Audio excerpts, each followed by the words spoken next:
Boa noite a todos, boa noite a todas. Sejam bem-vindos a essa segunda aula nessa nossa caminhada pelo texto, pelo Evangelho de Mateus. É uma honra muito grande estar aqui. É um prazer e acima de tudo, uma tremenda de uma responsabilidade. Deixa eu colocar isso aqui ampliando. Muito bem. Então, minha gente,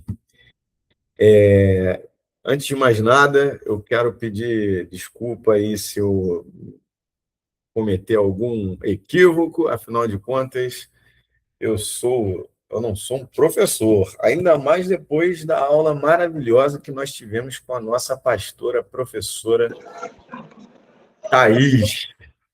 Aí, como disse o Heleno no começo, o sarrafo fica lá em cima, né? E a gente precisa se esforçar.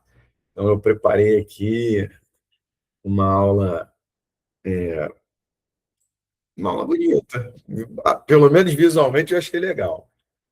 Ela deixou a régua lá no céu.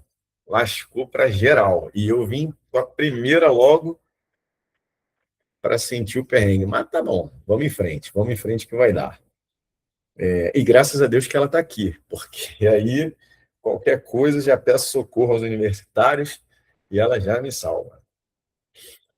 E além disso, pô, aqui a gente tá no luxo. Thaís, Renata, Heleno, Cristiano, Flávio, só essa turma já dá aula.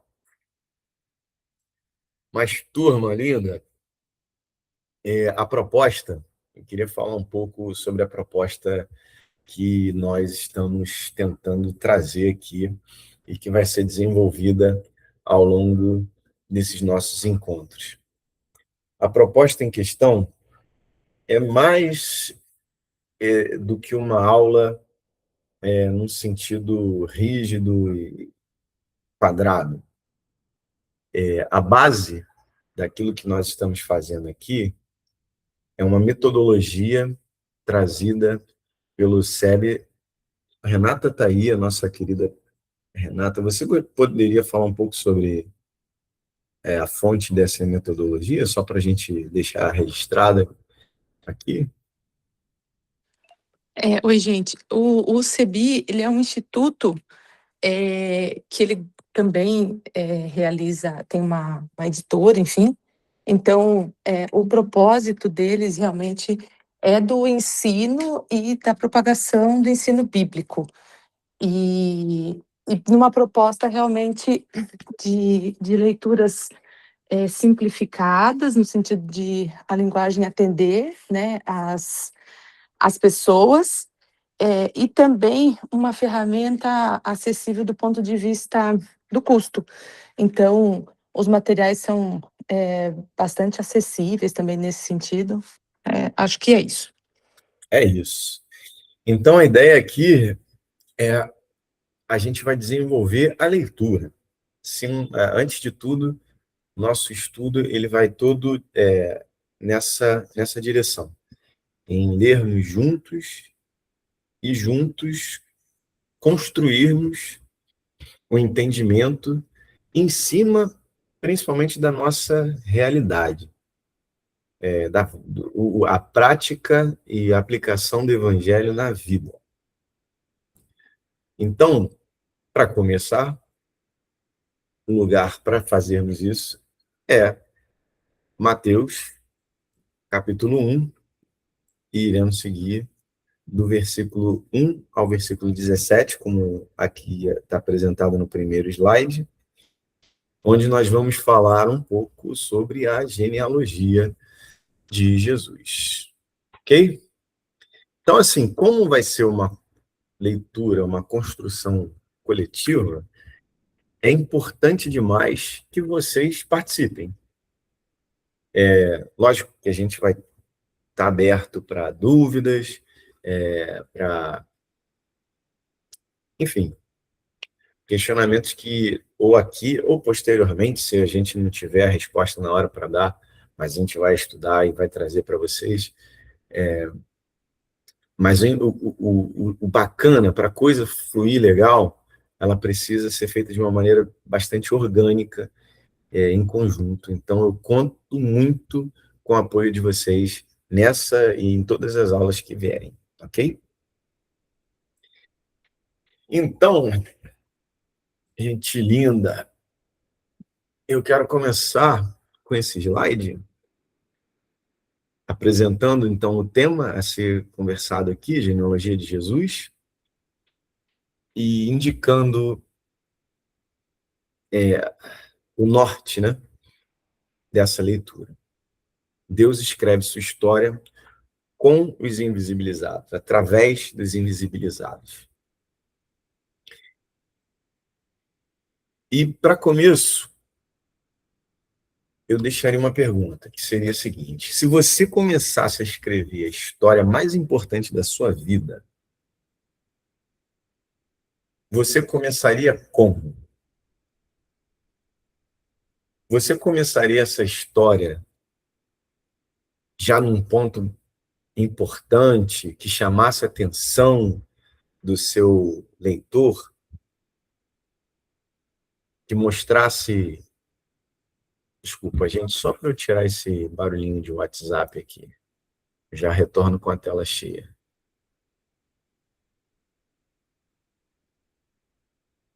Agora que eu... Pronto, voltamos. Então, você começaria a sua história de que ponto? De que ponto vocês começariam essa história? Alguém sugere um lugar onde começar?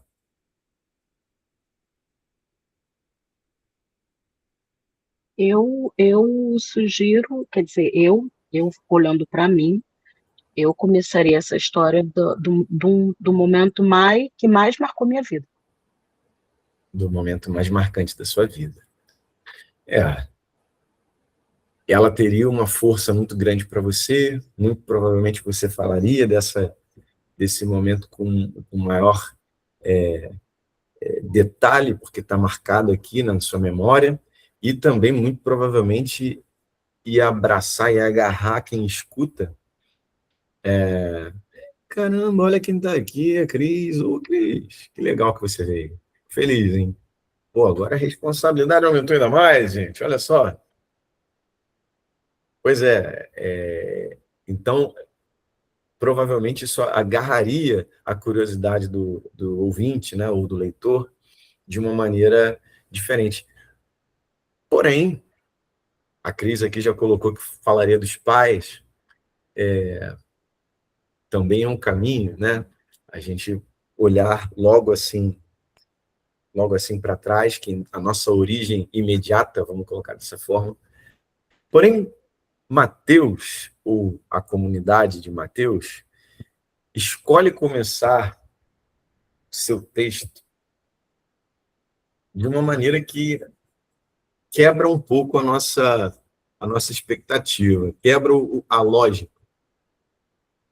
Ele começa justamente com uma lista enorme de nomes. Ele começa justamente de uma genealogia. Vamos abrir o texto aí. Eu quero que vocês abram o texto, por favor, suas Bíblias, para que nós possamos acompanhar a leitura. Inclusive, nós vamos fazer essa leitura juntos. Eu conto com as vozes de vocês para isso. Mas o que é interessante nessa questão? O que é Peraí, interessante... pastor, vou ter que ir lá fora pegar a Bíblia. Por Peraí. favor, quando pegar, você fala amém. Todo mundo aproveita o tempo para buscar a sua também.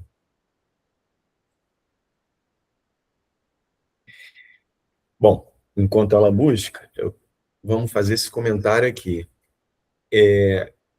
Essa escolha por uma genealogia não é uma escolha qualquer. Ela não se dá por acaso.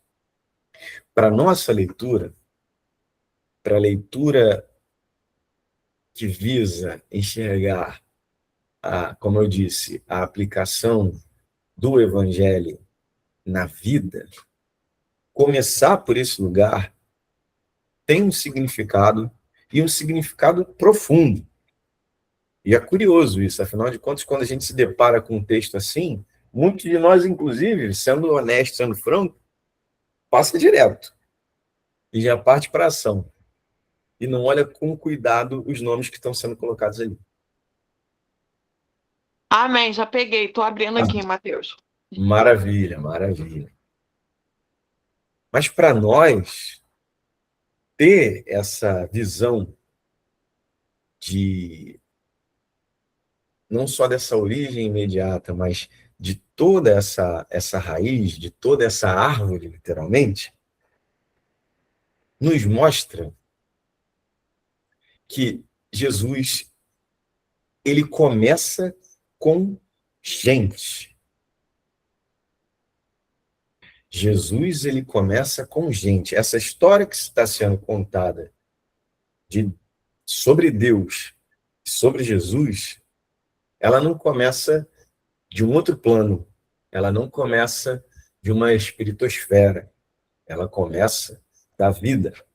Ela começa de seres humanos. Ela começa de histórias reais.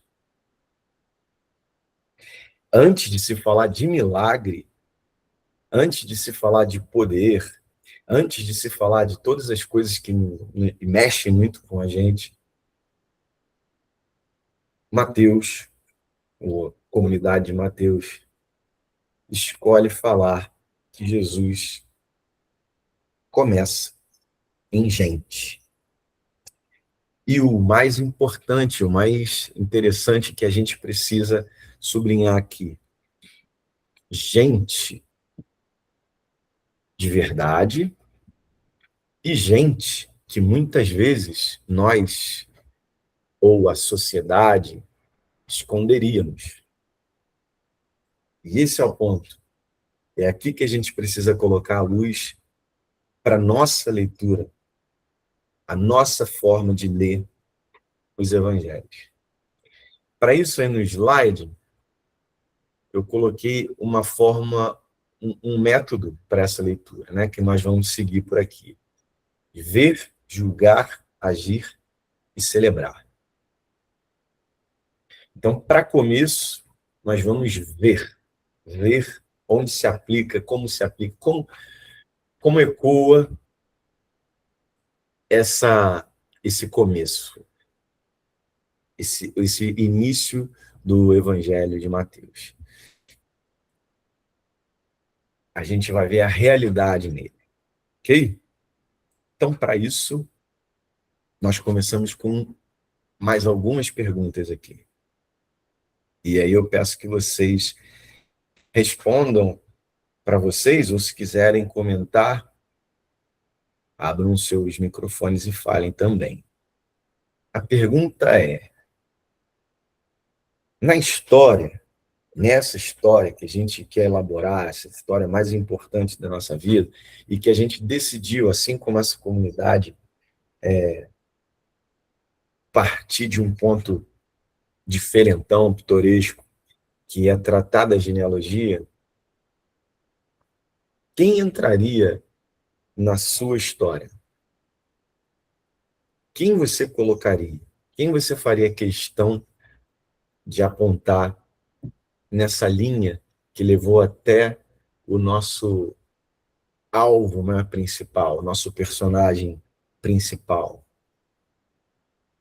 Se fosse sobre você, se fosse a história da sua vida, se fosse você, de fato, esse alvo principal, e você decidisse começar contando a sua história, quem seriam as pessoas que seriam os construtores dessa vida? Quem traria você ao mundo, literalmente?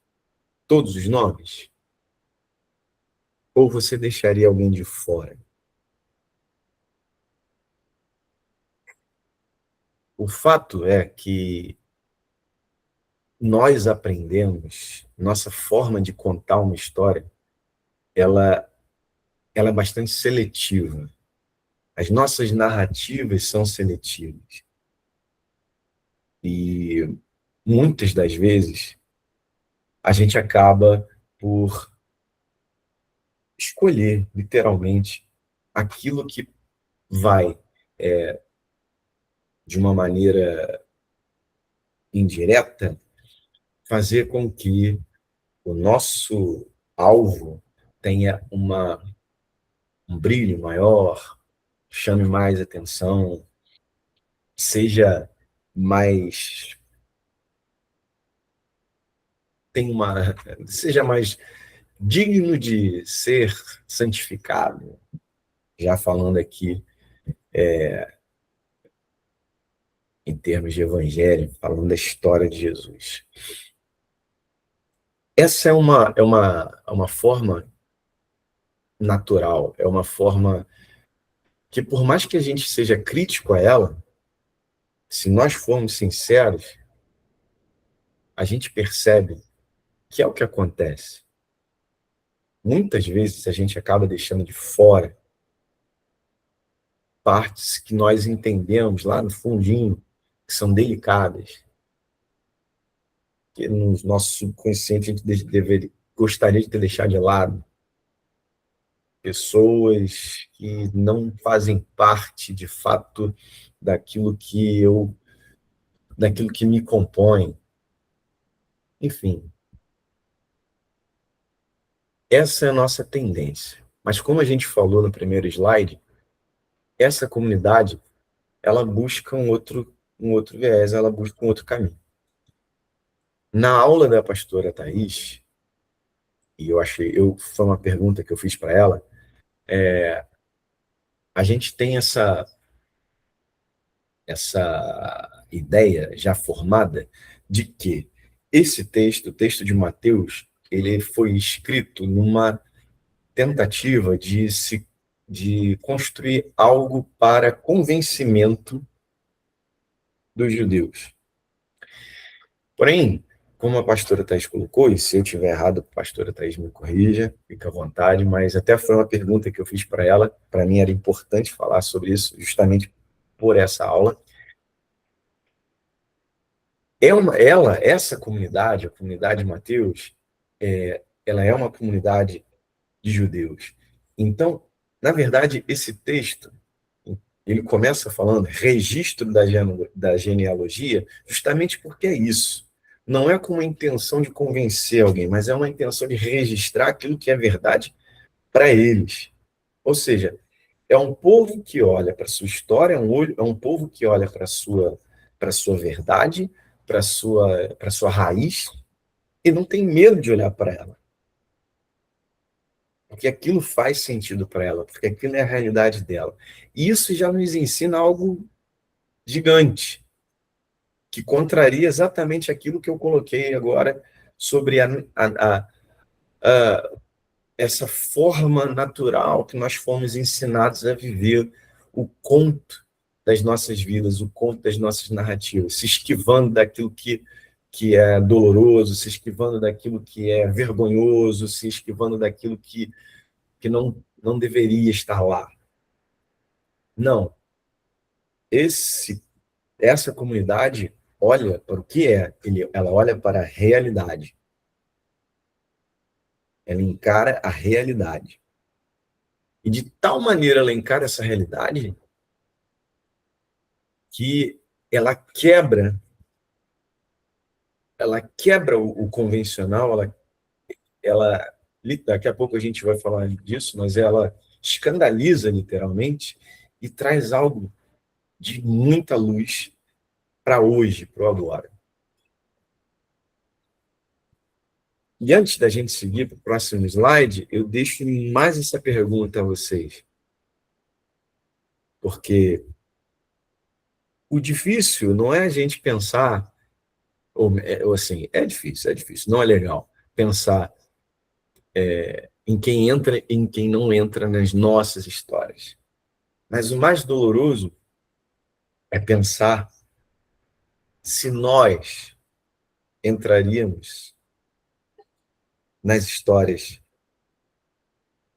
ou se nós seríamos esquecidos, se nós seríamos deixados de lado.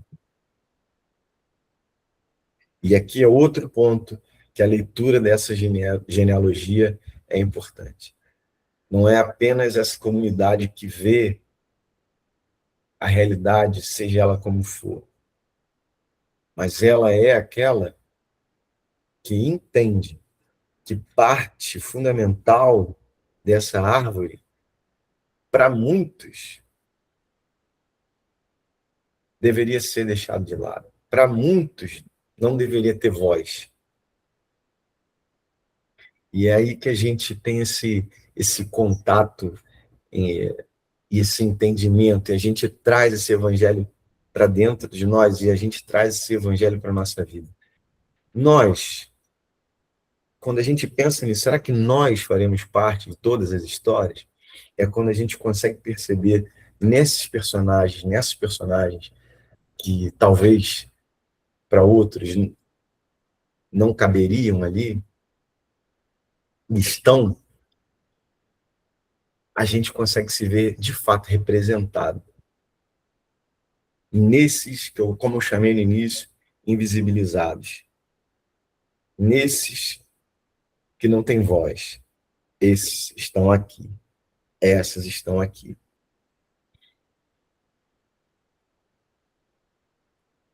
O texto. E agora, para a gente poder falar do texto, precisamos ler o texto, não é verdade? Então, eu gostaria de pedir a vocês que viessem comigo na leitura e, por favor, quem pode ler comigo? Eu posso. Pode? Maravilha. Então, por favor, meu querido Cristiano, leia, por favor. A minha versão é a Bíblia de Jerusalém, tá? Mateus 1, versículo 1. O nascimento e a infância de Jesus. Genealogia de Jesus. Livro de origem de Jesus Cristo, filho de Davi, filho de Abraão. Abraão gerou Isaque, Isaque gerou Jacó, Jacó gerou Judá e seus irmãos. Judá gerou Farés e Zara, de Tamar. Farés gerou Esrom, e essa pessoa gerou Arã. Arã gerou Aminadab. Aminadab gerou Naasson. Naasson gerou Salmão. Salmão gerou Boaz, de Raabe. Boaz gerou Jobed, de Ruth. Jobed gerou Jessé. Jessé gerou o rei Davi. Davi gerou Salomão, daquela que foi mulher de Urias. Salomão gerou Roboão. Roboão gerou Abias. Abias gerou Asa. Asa gerou Josafá. Josafá gerou Jorão. Jorão gerou Osias. Osias gerou Joatão. Joatão gerou Acais. Acais gerou Ezequias. Ezequias gerou Manassés. Manassés gerou Amon. Amon gerou Josias. Josias gerou Jeconias e seus irmãos por ocasião do exílio na Babilônia. Depois do exílio na Babilônia, Jeconias gerou Salatiel e Salatiel gerou Zorobabel. Zorobabel gerou Abiúde. Abiúde gerou Eliacim. Eu acho que é isso. Eliacim gerou Azor. Azor gerou Sadoc. Sadoc gerou Aquim. Aquim gerou Eliúde. Eliúde gerou Eleazar. Eleazar gerou Matã gerou Jacó. Jacó gerou José, o esposo de Maria, da qual nasceu Jesus, chamado Cristo. Portanto, o total das gerações é, de Abraão até Davi, 14 gerações. De Davi até o exílio na Babilônia, 14 gerações. E do exílio na Babilônia até Cristo, 14 gerações. Amém. Muito obrigado, meu querido. Muito obrigado. Então, meus irmãos, por ler esse texto de cara, a gente tem essa percepção de que esse Jesus, chamado Cristo, nascido de Maria, ele vem de muita história. Como eu disse, de muita história de gente, muita história real. E muita história real, muita história de gente, é como está escrito aí. Gente imperfeita, de tempos imperfeitos. Então você vai ver uma série de nomes aqui que tem carregados neles, por serem nomes reais, uma série de erros, uma série de falhas, rupturas, gente complicada. Jesus, ele não caiu do céu simplesmente, ou não brotou do nada. Vem de gente. Então, a primeira coisa importante aqui para a gente começar a ler, ter essa leitura do livro de Mateus e todos os livros que virão depois, todas as aulas, é ter essa percepção de que nós estamos falando de Jesus, filho de Deus, mas Jesus, filho de gente, como eu e você. E por isso, entende e reflete tanta coisa que faz sentido para nós. Gente complicada, como eu falei, e eu anotei algumas delas aqui. Lógico que a gente pode ampliar, e se vocês quiserem conversar sobre isso, procurar, para a gente trocar uma ideia sobre cada um desses personagens, por favor, me procure, a gente amplia essa aula. Mas eu sublinhei alguns personagens que talvez não deveria, numa lógica, num raciocínio lógico assim comum, talvez não devessem ter um destaque dentro dessa linha, dentro da linha que fala sobre o escolhido, o Messias. Mas essa comunidade, como eu disse, fez questão de colocar. Então aqui, a gente está falando desse camarada que nasce de uma árvore, que tem, por exemplo, logo de início ali, Jacó, que depois se torna Israel, mas nós conhecemos, pela história de Jacó, aquele que é tido como o enganador, o manipulador, aquele que tenta roubar ali o seu direito, como o direito do irmão, né?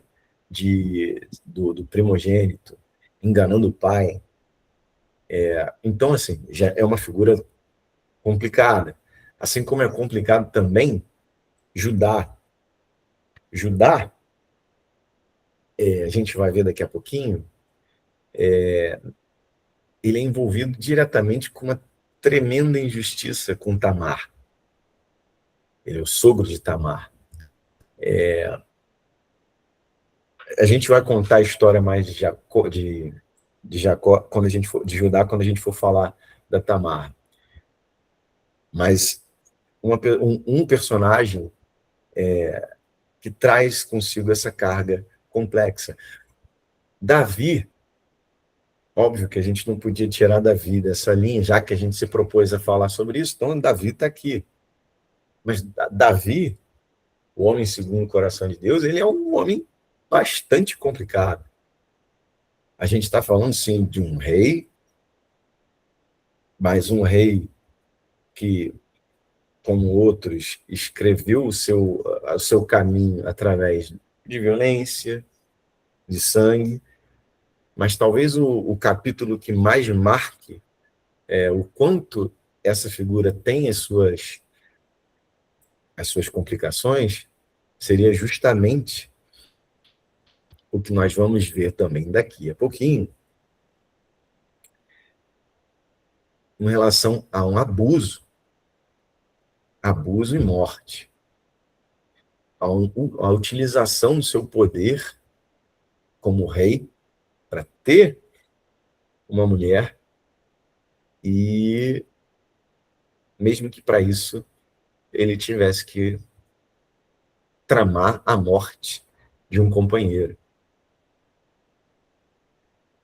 Seu filho, Salomão, né, o sábio Salomão, mas no texto você vê diversas vezes esse homem de grande sabedoria, que tem essa sabedoria marcada pelo próprio Deus, né? Ele é um homem também acusado, vamos colocar assim, de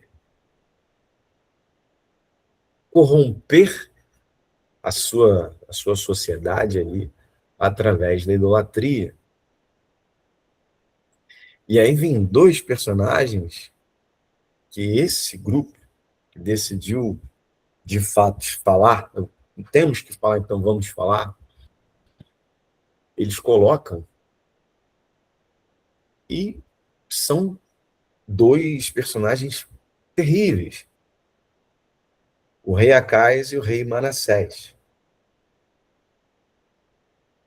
tidos como os piores e mais perversos. E o que marca tanto um quanto o outro é o sacrifício de seus próprios filhos. Ou seja, nós estamos falando aqui da árvore onde vai se gerar, lá na ponta, o nosso Jesus. O nosso Jesus. Aquele que tem toda essa mensagem de amor, aquele que tem toda essa mensagem transformadora. Aquele que nós olhamos como o mais próximo, se não o próprio caráter expresso, visualmente expresso, luz do próprio Deus. Jesus, um símbolo máximo de perfeição e humanidade. Porém, esse Jesus tem em sua árvore toda essa extensão de personagens, e entre outros aqui que a gente podia trazer,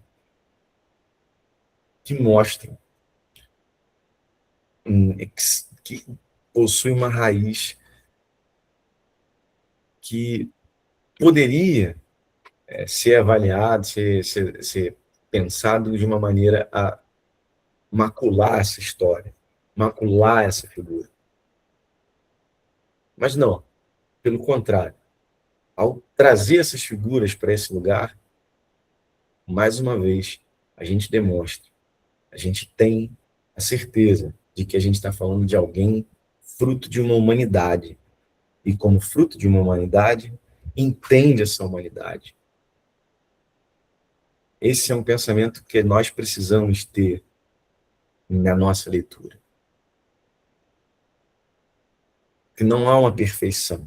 Que Deus não se manifesta através da humanidade perfeita, pronta, santa.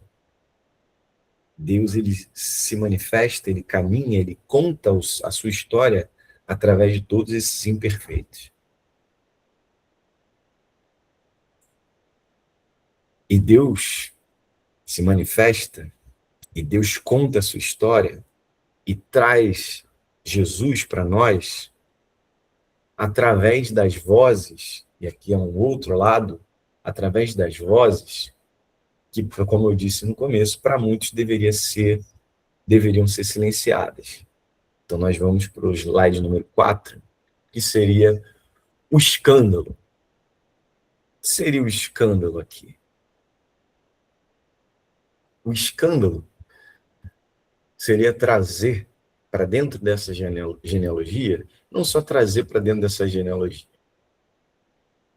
mas dar o devido destaque a personagens, como eu disse, que deveriam, para uma sociedade patriarcal, uma sociedade onde a história, o registro era construído a partir dos homens, as contagens eram feitas a partir dos homens, onde o nome de destaque era do pai, onde a herança era do pai, onde a identidade vinha do pai.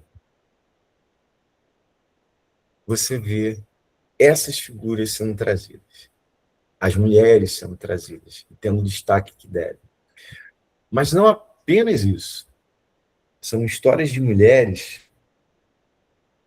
histórias fortíssimas, histórias que marcam profundamente. Então, o escândalo aqui colocado é essa quebra, né? Essa quebra de um padrão. E esse padrão ele é muito fácil de se perceber. Se a gente voltar, por exemplo, em Gênesis 5, você já vai ver ali uma árvore genealógica sendo montada, e nela você só vai ver nomes masculinos. Como eu disse, essa é uma sociedade construída com essa mentalidade. Se você vai falar de um rei, se você vai falar do escolhido, se você vai falar do Messias, Cristo, você, segundo talvez um raciocínio lógico comum daquela época, deveria tratá-lo assim, com essa linhagem real, com os nomes masculinos, justamente para garantir esse pertencimento que a figura, que essa sociedade patriarcal coloca na figura masculina. Até porque essa é uma questão que tem repercussão, além da familiar, para aquela sociedade você tinha uma repercussão administrativa e jurídica. Mas aqui não. Aqui em Mateus, essas mulheres são trazidas, essas vozes são garantidas, essas histórias marcantes são trazidas para que a gente possa construir, para que a gente possa entender aquele que nos entende, aquele que olha para nós numa mesma sintonia, Jesus.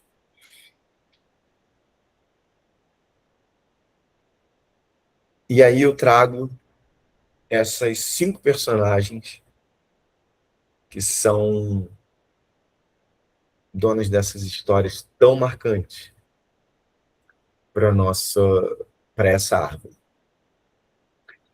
Começa com Tamar, como eu disse, quando a gente falou lá atrás sobre Jacó. Ela foi injustiçada pela família. Ela era uma viúva, deveria, pela lei, ter casado com o próximo filho de Jacó, casa, deveria ter um filho com ele, mas esse, por não querer perder o seu direito de primogênito agora, não tem um filho com ela, e ele morre também. Não, ela é casada, vira viúva, casa com o próximo, esse próximo não tem um filho com ela, morre. O terceiro, que deveria ser o novo marido dela, o Jacó não permite que... O Jacó não, perdão. O Judá não permite que ele case com ela. E aí ela tem uma solução. Ela busca uma solução para isso, uma solução que é bastante discutível, vamos assim dizer, mas foi o que ela fez. Foi o que ela fez para se proteger diante de toda a injustiça que ela estava vivendo. Afinal de contas, naquela sociedade, ela estava sozinha agora. Então, ela se aproveita de uma situação, se disfarça como uma prostituta e se relaciona, então, com o sogro, né? com o Judá. E a partir daí, essa árvore começa a se desenvolver. É uma história bastante delicada, é uma história bastante pesada, assim, não pela atitude dela, porque, como eu disse, é uma resposta a uma situação em que ela se encontrava, de abandono e de injustiça da própria família, de falta de proteção da sua própria família. E talvez, para um olhar patriarcal, para um olhar carregado dessa visão masculina, essa seria uma história que talvez não caberia dentro dessa narrativa que leva até Jesus.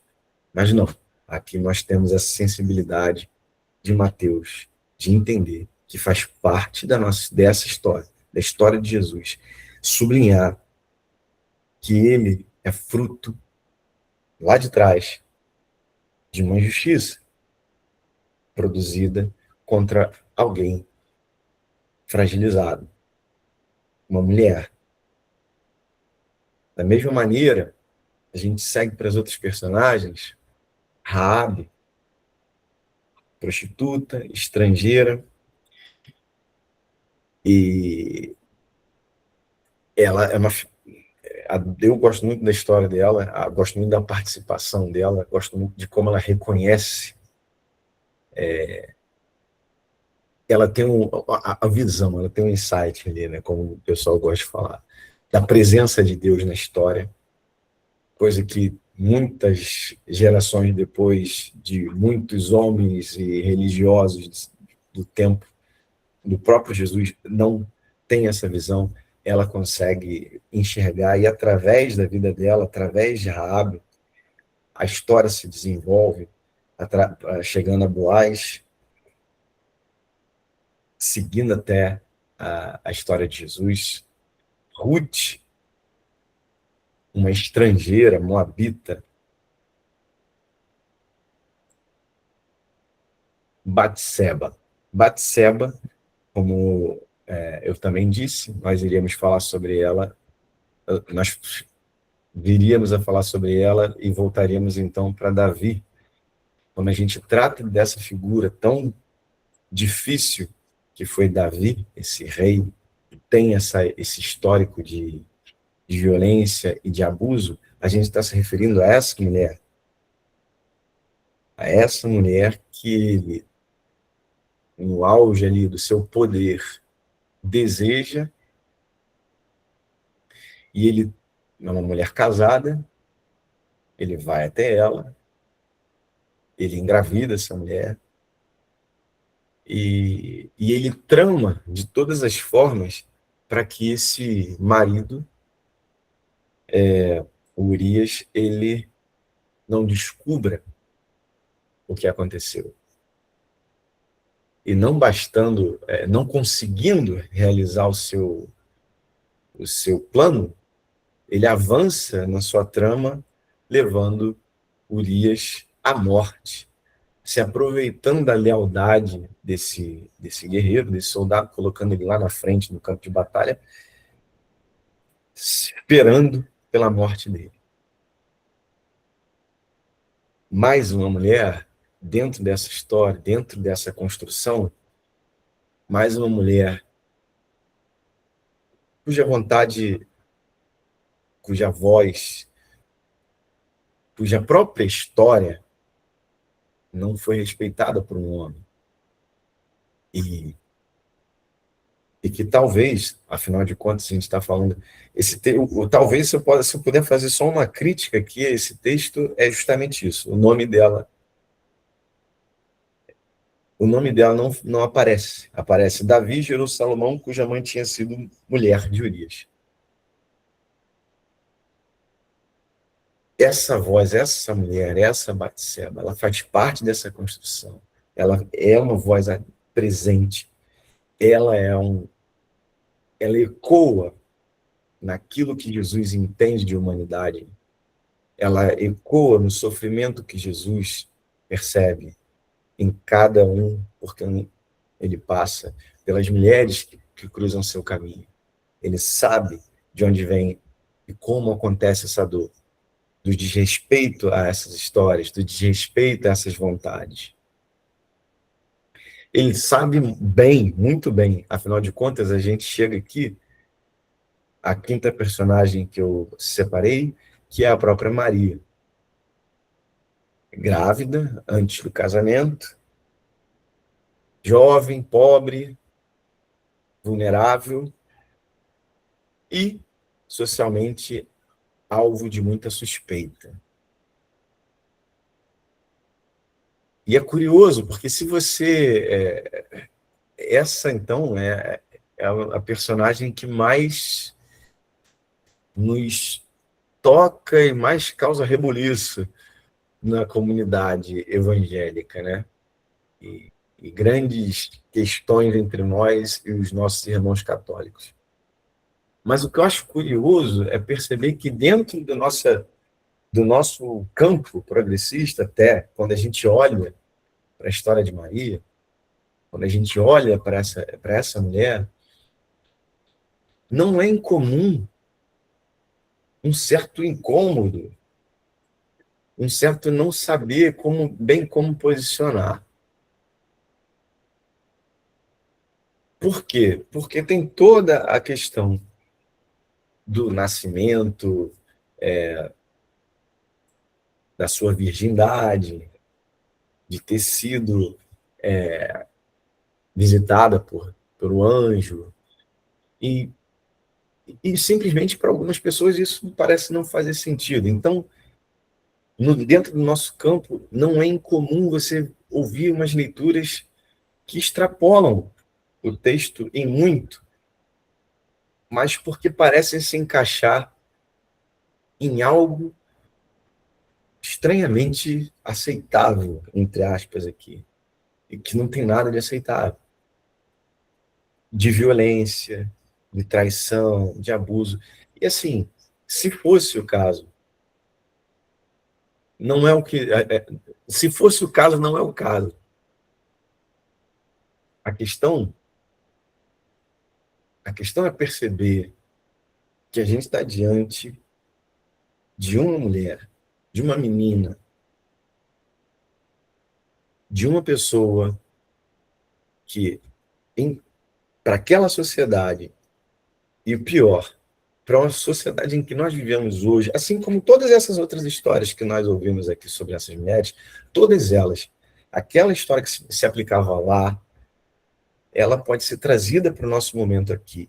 E essa é que é a chave da nossa leitura. Essa é a leitura que nós buscamos.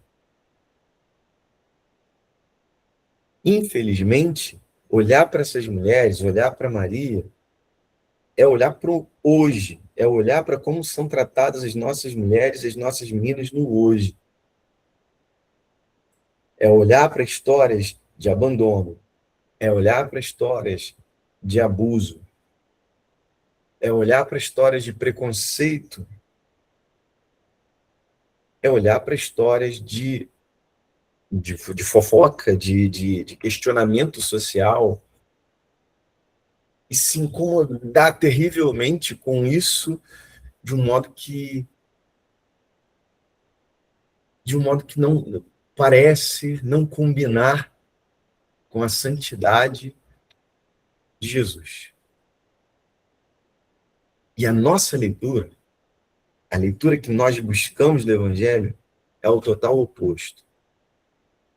É perceber que elas estão aqui representadas para nos lembrar que cada uma delas tem voz, que cada uma delas tem vontade, que cada uma delas tem identidade, tem dignidade, e cada uma delas carrega um ensinamento para aquilo que nós seguimos. E cada uma delas traz um ensinamento através de Jesus que nós seguimos para as nossas vidas, para que nós possamos mudar o nosso olhar hoje sobre elas e sobre todos os invisibilizados, sobre todos os excluídos, sobre todos os calados que são representados em suas figuras.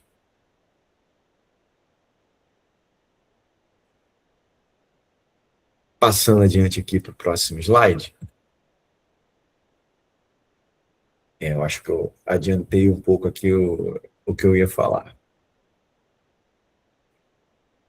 Mas é isso. A gente agora, falando especificamente no passo 2 aqui, do ver, agora do julgar, julgar a teologia, julgar no sentido de pensar, de colocar aqui a mão no queixo e fazer, que é então essa teologia que nós buscamos dentro desse nosso campo progressista, dentro dessa nossa visão de leitura do Evangelho, olhando para essa genealogia. Não é buscar um convencimento, uma legitimação, uma lógica, uma fórmula que dê a Jesus um status de rei, de Deus, de divindade. Não é essa a leitura que nós buscamos aqui. A leitura que nós buscamos aqui e que a gente quer que você tenha é aquela que percebe dentro desses nomes que Jesus se manifesta, que Deus escreve uma história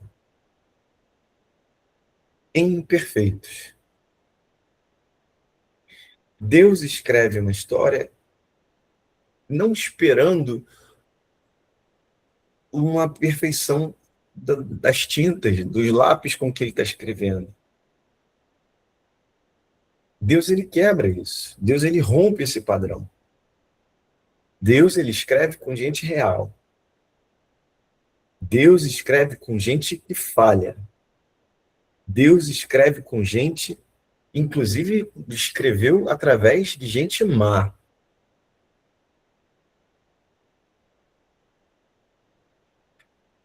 Deus escreve através de pessoas com decisões extremamente reprováveis.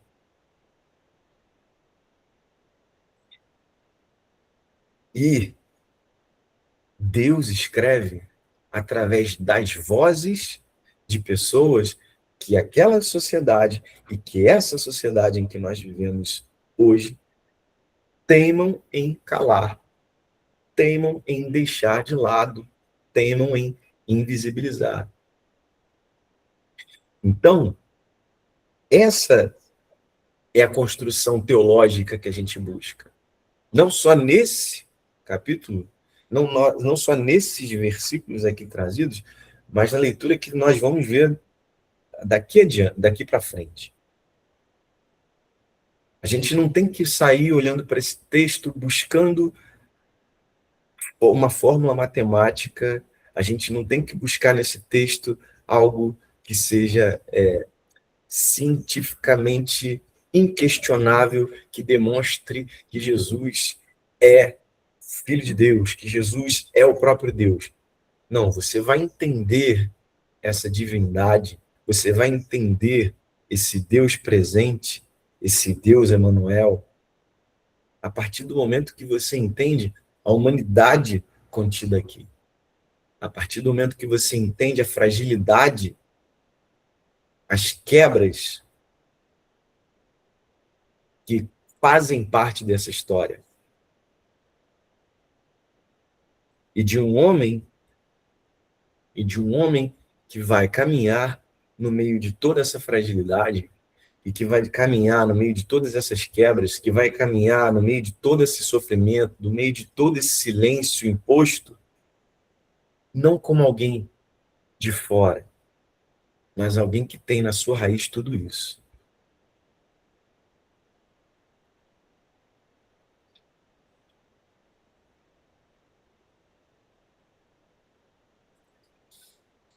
E aí a gente passa para o agir.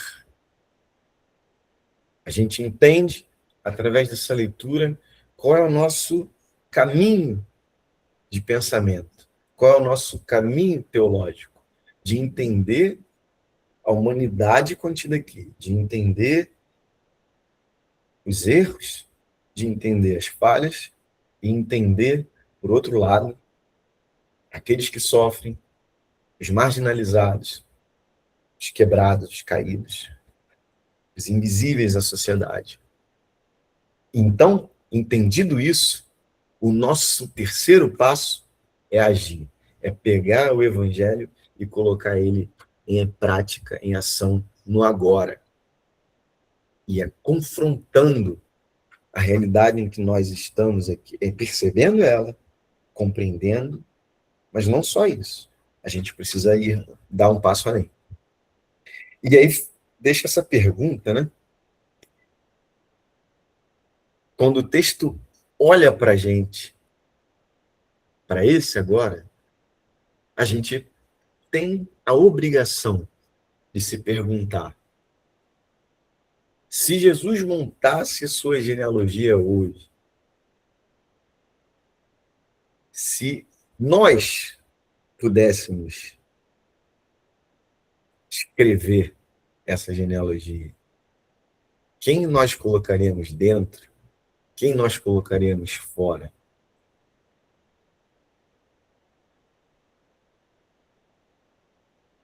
Para vocês, hoje aqui, se alguém puder falar, vai ser legal. Eu coloquei aqui alguns exemplos, né, de quem são os invisibilizados, quem a sociedade exclui, quem a igreja ignora. Para você, quem ficaria de fora se essa genealogia fosse escrita pela nossa, que eu digo, não Casa da Rua, mas pela Igreja Evangélica Brasileira, no geral? Se a gente tivesse, como uma comunidade, a oportunidade de escrever um novo evangelho, olha que herético, escrever um novo evangelho e começando no primeiro capítulo, montando essa história de Jesus, com os personagens, com as pessoas da nossa vida, do nosso dia a dia, quem vocês acham que não entraria? Se fosse escrito pela comunidade evangélica brasileira majoritária, vamos botar assim. Alguém? Nós. Nós, excelente. Nós seríamos os primeiros a serem apedrejados como hereges. Não tem dúvida disso. É verdade. Bem provável que, ó, esse pessoal aí não. Mais alguém?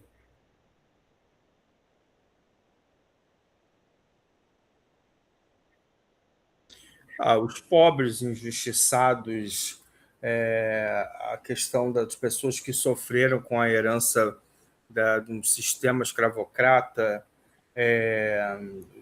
um capitalismo desenfreado, né, criando tantas formas de injustiça, adoecimento das pessoas, né? A gente fala, sim, a questão das mulheres LGBTs também, mas assim, a questão das pessoas que precisam de inclusão, né? Tem tanta coisa que fica, né, nesse raio aí. Total. Não, as pessoas com deficiência, com certeza, não, eu não vejo assim, é porque eles olham com aquele olhar de capacitista, né? Que eles são coitadinhos, eles não têm aquele olhar que eles do passado, quer dizer, né? A maioria, né? De quem pecou, o pai ou a mãe, né? A maioria não tem, mas olham como seres que eles querem colocar à margem no sentido de botar acima, porque são especiais, eles são anjos. Então, quando a gente coloca eles nesse patamar aqui, é que eles não precisam de nada, porque eles já são maravilhosos, especiais e tal. Então, assim, eles, hoje, por conta da hipocrisia que se há em torno que é uma pauta eleitoreira, que é uma pauta que está na boca de todo mundo, porque hoje as pessoas estão se fazendo pertencer em todos os espaços, goela abaixo de quem gosta ou não, que antigamente essas pessoas eram escondidas e hoje elas não se permitem mais serem escondidas, não, eu nem vejo tanto como excluídas nos dias de hoje. Mas, assim, seriam tratadas com capacitismo, colocando como seres que não precisam de nada, porque a gente já conota eles como especiais, entendeu? É uma segregação velada, vamos colocar assim, uma segregação velada, aquela coisa assim, a gente não pode, né? Gostar, ninguém gosta, né? Eu mesmo postei um vídeo do secretário de esporte de São Caetano do Sul, ainda há pouco na página do Trissomia, que o cara falou que uma mãe foi pedir para a criança fazer natação e a menina usava fralda. E que, como se aquilo fosse um absurdo, né? Que o município não tinha como fornecer a fralda. E como que botaria uma criança com fralda dentro da piscina? Aí deve ser vereadora da cidade, não diz o nome da mulher, ela falou assim, do mesmo jeito que os bebês. Ele, eu não sei. Gente, como assim? O cara é secretário. Aí ele foi eu vou dar um exemplo da minha vida. O cara estava o tempo todo chamando pessoa com deficiência como deficiente. Deficiente. Um termo que não se usa desde 2006. Então, assim, o cara fala isso, e aí ele, eu vou dar um exemplo por mim, porque eu, na minha época de estágio, eu fui para a ACD, tive que entrar na piscina com pessoas com deficiência física, né? Não era com essas deficiências aí. Ele fala assim no vídeo.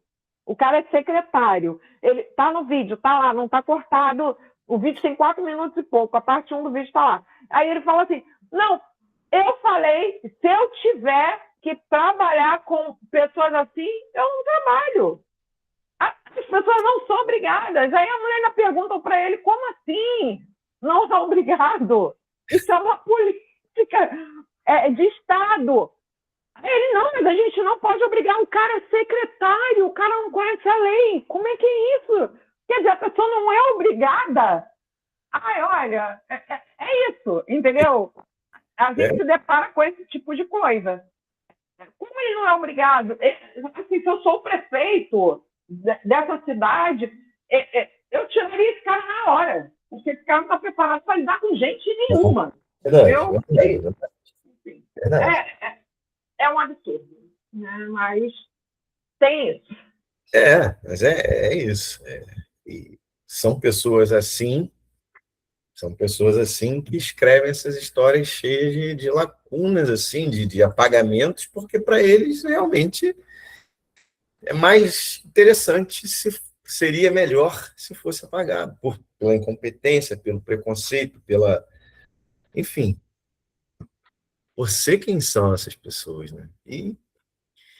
E aqui, nessa nossa leitura, esse é o desafio, esse é o confronto proposto nessa genealogia e proposto para nós na nossa vida, de não permitir que aqueles personagens, que aquelas pessoas, que aquelas vozes não sejam de maneira nenhuma tiradas da história. Entende? Eu não, deixa eu dar uma passada aqui, porque eu fiquei com a câmera desligada, só para ver se tem alguém aqui que não seja da casa. Não, todo mundo é da casa aqui. Ione já é de casa. Já a Flávia levantou a mão, pastor. Eu vou passar para ela. Mas é só para deixar claro isso, porque é importante para nós aqui, para quem for assistir a gravação, entender aquilo que a gente está buscando. Quando a gente diz que é uma leitura popular, uma leitura conjunta, é para isso. É para que a gente entenda, que a gente saiba o que a gente está buscando aqui dentro desse texto. Que ele tem que produzir dentro de nós. E aqui, o que tem que ser produzido é essa indignação que você trouxe ali. De colocar essas pessoas na história. Flavinha, por favor, fala com a gente. Então, prestando atenção em tudo que foi falado até aqui, ouvindo sobre a genealogia, as histórias dessas pessoas, né, que são... eu fui atravessada por um monte de coisas e pensando mesmo, tipo, como de fato, naquela época, deve ter sido as pessoas acreditarem que Jesus era o Filho de Deus, diante de toda a história dele, da onde ele vem e da onde ele deixava de vir. E aí, eu lembrei também que eu ouvi, eu não sou a pessoa que lê Bíblia, tá? Eu não sou a pessoa da teoria, eu sou muito prática, eu acho que eu já falei isso, e vou tornar a repetir, a teoria, ela tá vindo para mim agora, aprendendo com vocês, é o único lugar que eu estou conseguindo, de fato, acompanhar a minha prática junto com a teoria. E aí, mas em algum outro lugar, eu ouvi que a genealogia não necessariamente ela tinha que ser de pessoas oriundas da mesma família. Que essa genealogia se dava pela forma de viver o mundo, forma de acreditar no mundo. Então, um exemplo, a filosofia de vida de fulano, que é a mesma de cicrano, e não necessariamente nasceu daquela mesma, não é do mesmo sangue. Uhum.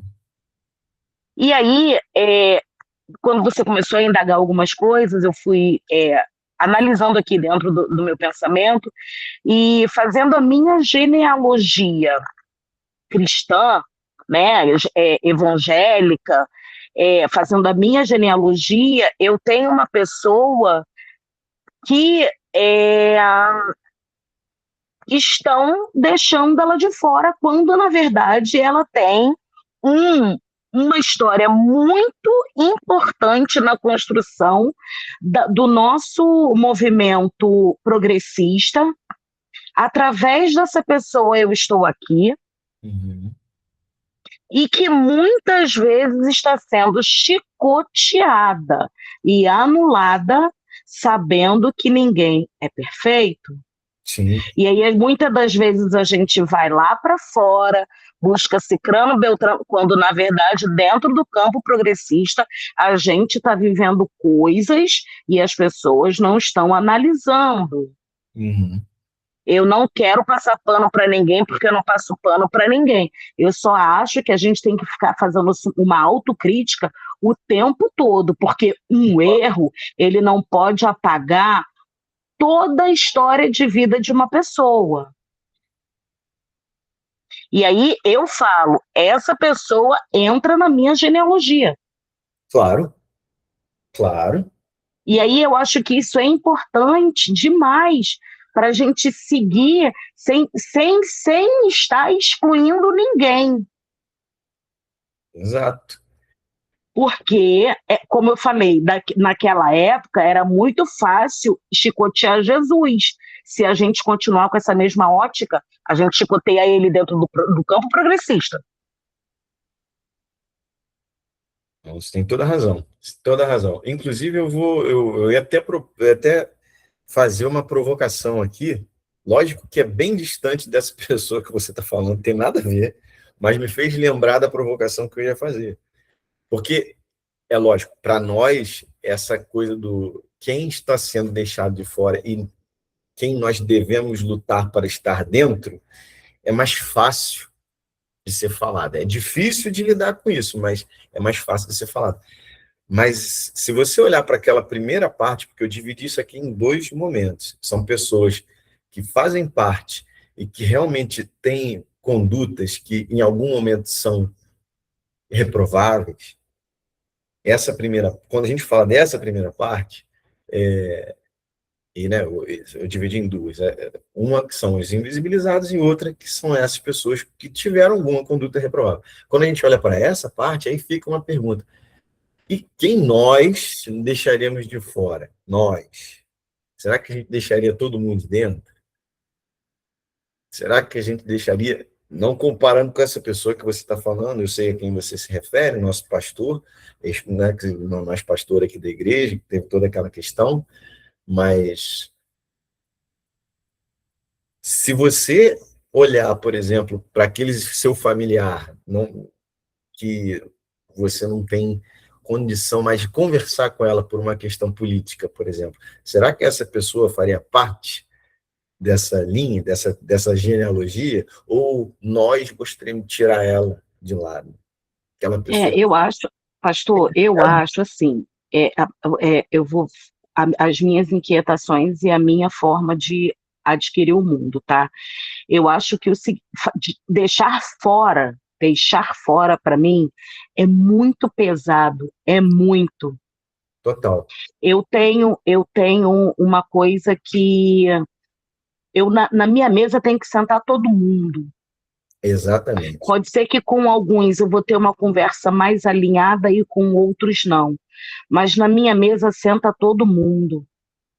E eu acho que acho que só uma vírgula aqui, para ver se você concorda. Na nossa mesa tem que sentar todo mundo, mas as pessoas têm que querer sentar nela. sim, Né? eu convido. Gente, vem cá, senta comigo. Senta comigo. Quem não quiser, não sou eu que estou excluindo, não sou eu que estou tirando da minha genealogia. Exatamente. A pessoa está se tirando da genealogia, entendeu? A gente tem uma história em que um monte de pessoas que nos decepcionaram, fizeram, mas foi muito ruim. Mas eu não tenho como tirar, elas fazem parte da minha história, elas fazem parte da minha trajetória. Foi uma experiência ruim? Foi uma experiência ruim, mas ninguém é tão ruim e ninguém é tão bom. Então, eu acho que pelo menos, para mim, na minha visão de mundo, eu tento estar sempre nesse equilíbrio de não excluir ninguém. É óbvio que muitas pessoas me excluem, e aí já não é um problema meu, é um problema do outro. É isso aí. É isso, irmão. Muito obrigado pela contribuição. O pensamento é esse. Ninguém, eu concordo contigo. Ninguém é para ficar de fora da mesa. A gente tem que estar aberto para tentar sempre recriar esses laços, perdoar, é o nosso papel. A gente vai ler sobre isso. Reconstruir e perdoar. Nós vivemos. Essa genealogia, ela carrega em si uma coisa que é a essência que nos une, que se chama graça. E não dá para viver da graça sem dar graça, sem manifestar esse espírito em nós, sem manifestar o perdão, sem manifestar uma tentativa de reconciliação, um conserto, um auxílio, estender a mão para que a pessoa que você, por exemplo, que você vê caída, cancelada, possa saber que ela não está cancelada, pelo menos comigo, não. Pelo menos na minha comunidade, não. É só ela querer estar com a gente. E ela vai estar. Mas eu só não posso forçar. Infelizmente. Eu não posso colocar isso na cabeça, né?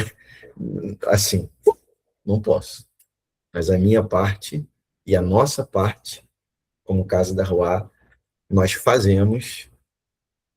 estamos fazendo e fazemos. Não tenho a menor dúvida disso.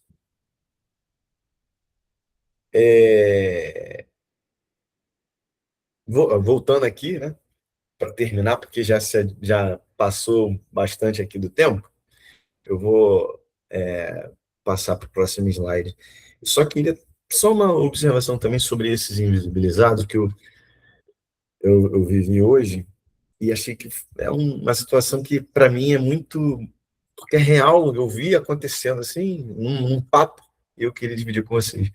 Esses slides, eu sou uma negação com essa parada de... bom, pelo menos de arte eu sei um pouco, mas fazer esses slides eu não estava sabendo fazer, não. Então, pedi ajuda a um colega, que também é crente do trabalho, e aí ele leu e falou, pô, que bacana e tal, e ele ficou muito tocado pelas coisas trazidas ali, falou muito sobre a questão das pessoas em situação de rua, e como ele fica contente lá da igreja dele, do dízimo ser colocado para ajudar essas pessoas e tal. Tá certo, cara, beleza. Mas aí, você deu uma olhada aí, que nesse grupo de invisibilizados tem outro pessoal, o que você acha?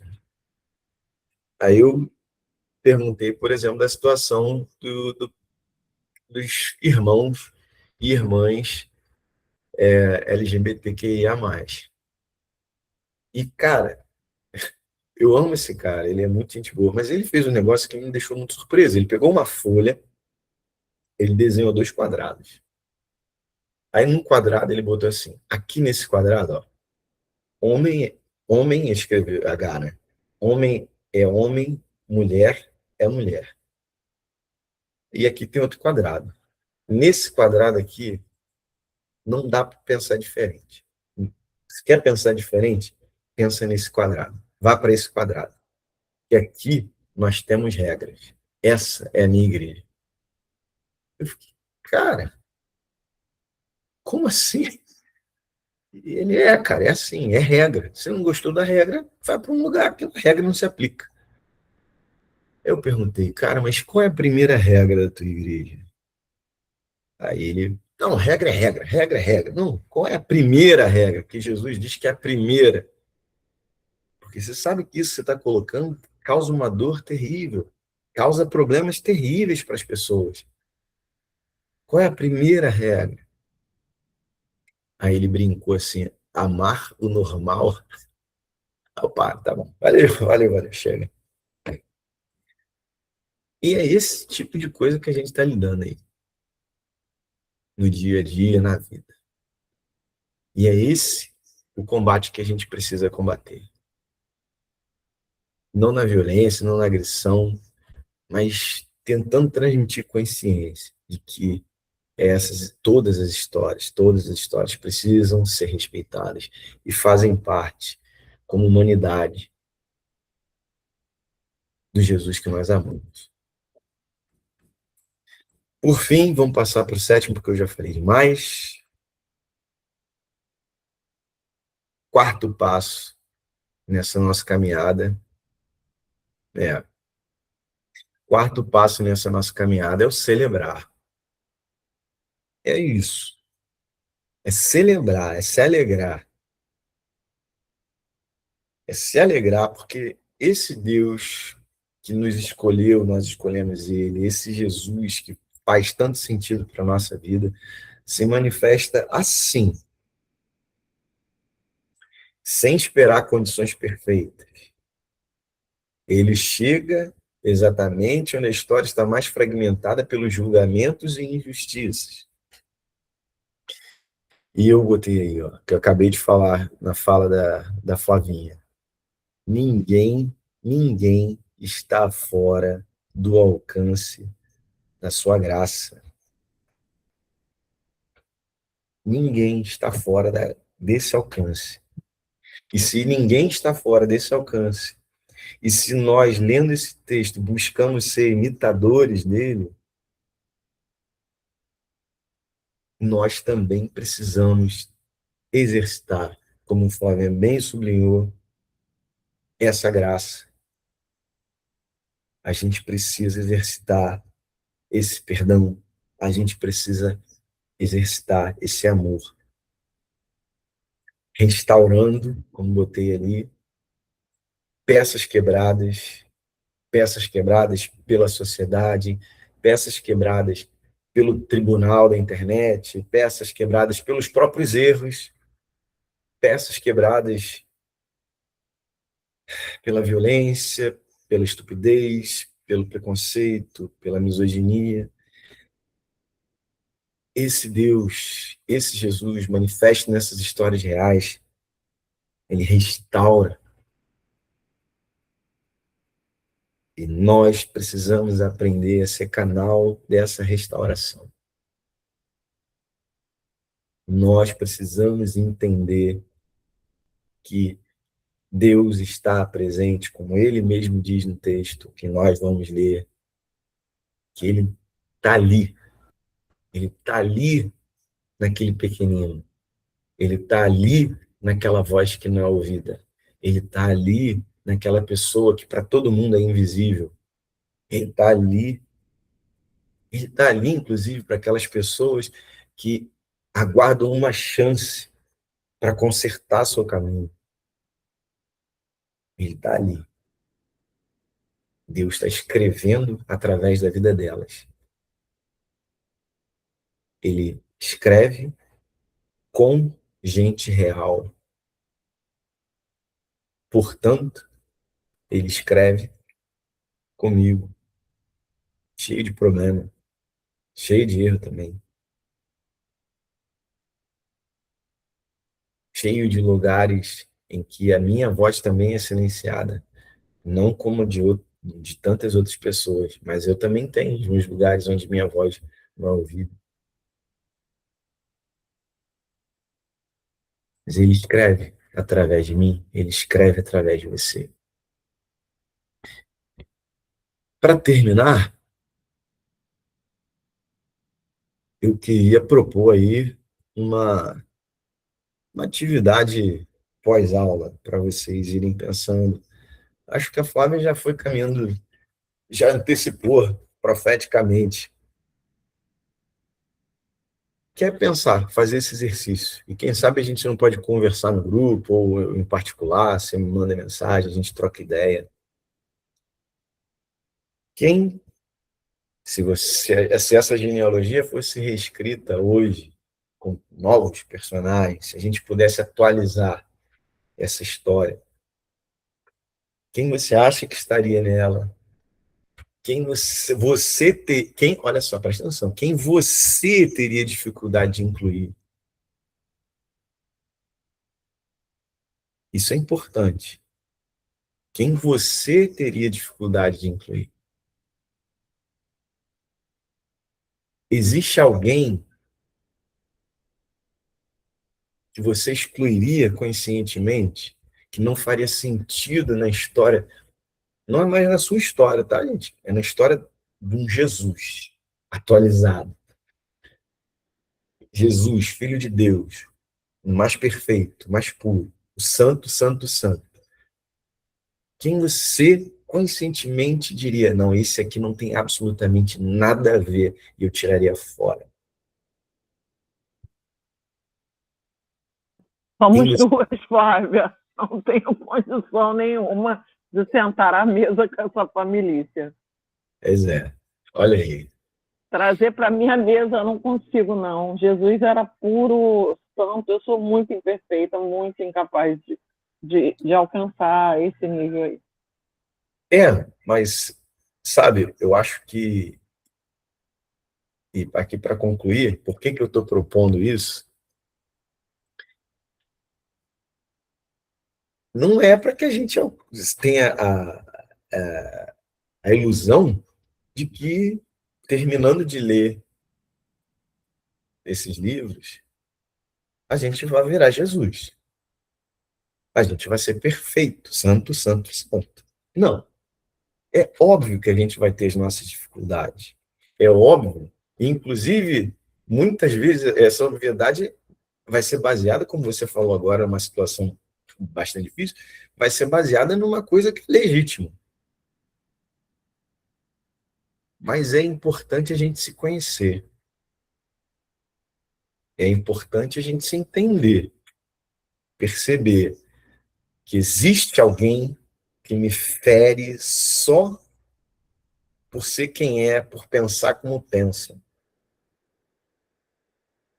E eu não daria a menor chance de aproximação dessa pessoa em situação nenhuma. Porque ela mancha a minha vida, ela mancha tudo. Colocar ela do lado de Jesus, essa boca falar de Jesus não faz o menor sentido, sabe? Esse tipo de coisa. Lógico, quando você coloca nos extremos, aí alguém vai falar, pô, Hitler. Tá, cara, entendi. Ah, família, a bolsa... Tá. Mas vamos trazer mais para perto esse pensamento? O exercício é mais esse. Vamos trazer mais para perto? Vamos trazer para as nossas famílias, para os nossos amigos, para os nossos conhecidos. Vamos pensar assim, que esse é o ponto. E se a gente encontrar essas dificuldades, como que a gente pode lidar com isso? Será que, de fato, o único caminho, porque muitas vezes é o caminho, se afastar, mas será que esse é o único caminho? Ou será que a gente precisa tentar encontrar algum jeito de dialogar com o diferente? Eu quero que vocês pensem nisso. Eu não quero trazer resposta para isso. Eu quero deixar aí, como eu já vi a pastora Thaís fazendo, uma pulga atrás da orelha, João Kleber, para que em um outro momento a gente possa conversar sobre isso. Tá? Turma linda, desculpa qualquer coisa. Eu estou, toda vez que eu venho dar uma aula nessas escolas, eu fico super nervoso, porque é diferente para mim. Eu não sou professor. Eu espero que tenha sido bacana, uma experiência bacana para você. Para mim foi, embora nervoso. E, e eu quero que vocês caminhem a partir daqui, as próximas aulas que virão, com esse pensamento, mantendo isso vivo. Nós estamos lendo a história de Jesus,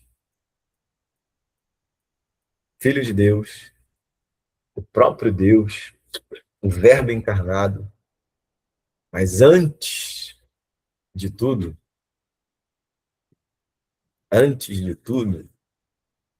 a gente está falando de um filho de gente, que entende as pessoas por ser filho de gente, nos seus altos e nos seus baixos. É isso, pessoal. Se alguém quiser comentar alguma coisa, por favor, fique à vontade. Essa foi a aula. Deixa eu tirar aqui a gravação.